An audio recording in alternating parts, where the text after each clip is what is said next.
Allez, on termine par la 9e et dernière vidéo. Alors, comment tracer un diagramme bâton? Moi, je veux savoir combien j'ai enfin graphiquement, hein, combien j'ai de notes comprises entre 0 et 4, entre 4 et 8, etc., etc.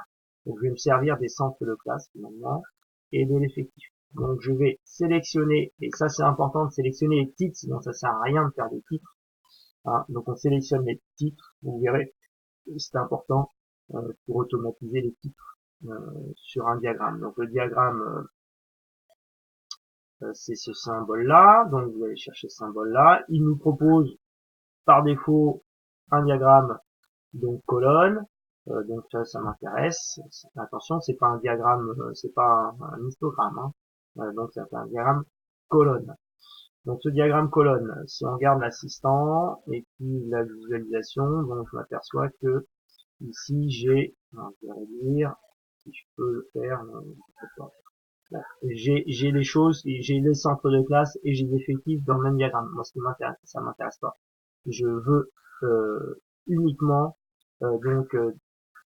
des bâtons ou des colonnes. On va définir quoi.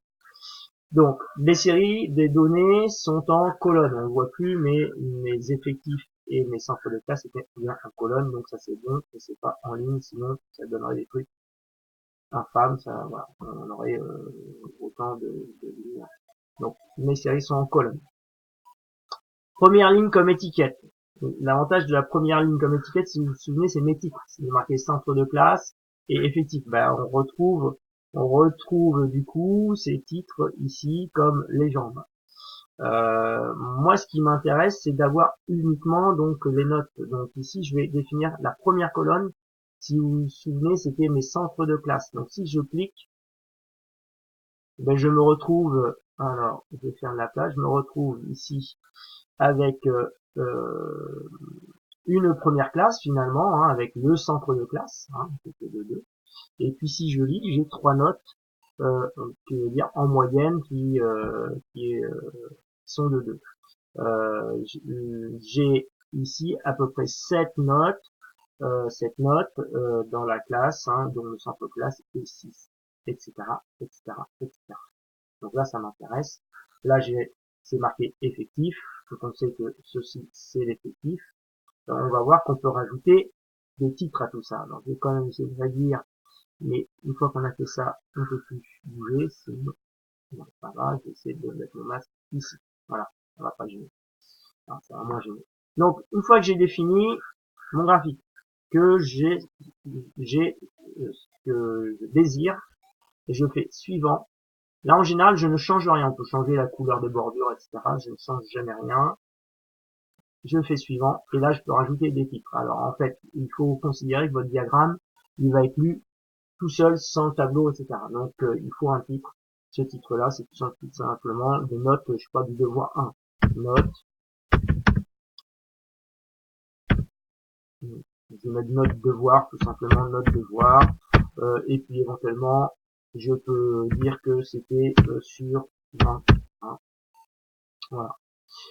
Donc ça va s'afficher, hein, donc note devoir 20 sur 20, pardon, voilà, impeccable. En sous-titre, je peux dire que je sais pas, moi c'était des notes sur les statistiques, hein, DS statistiques, voilà. En axe des X, je peux dire que bah, c'est son le nombre d'élèves, hein, le nombre d'élèves. Là, je vais m'adresser donc à des gens qui ne connaissent pas caractère, effectif, etc. Je me suis trompé, c'est sur l'axe des X, donc là ce sont des notes, hein, notes par centre de classe, voilà, éventuellement, je précise, voilà, donc ça va changer, voilà, et c'est en Y, c'est le nombre d'élèves, voilà, donc si on regarde ce que c'est ici, c'est marqué le nombre d'élèves, voilà, donc ce qui fait que mon graphique va pouvoir se lire.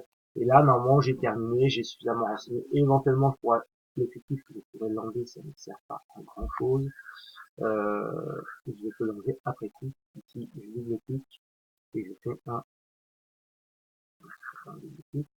sélectionne et je fais sup. Voilà, mon graphique est un peu plus grand. Je le place où je veux normalement. Alors je vais le placer où je veux. Donc, okay. Voilà. Je peux le réduire. Je vais faire ce que je veux. Voilà. Donc éventuellement j'ai besoin de mes données au départ. Voilà, un beau petit tableau. Voilà. Donc j'espère que cette série de vidéos vous a plu et vous a permis de vous débrouiller. Vous pouvez y retourner régulièrement pour préparer éventuellement les évaluations nécessaires. Donc je rappelle que cette vidéo-là est pour du BTS deuxième année en CPRP ou en maintenance de production. Voilà. Mais ça peut s'adresser aussi à des élèves de lycée général, également en première année de BTS. C'est un choix pédagogique d'avoir fait ça en deuxième année, en lien avec les collègues d'atelier, etc. Voilà. Bon, bah, prochainement sur YouTube. Donc, c'est à vous de jouer maintenant. Salut!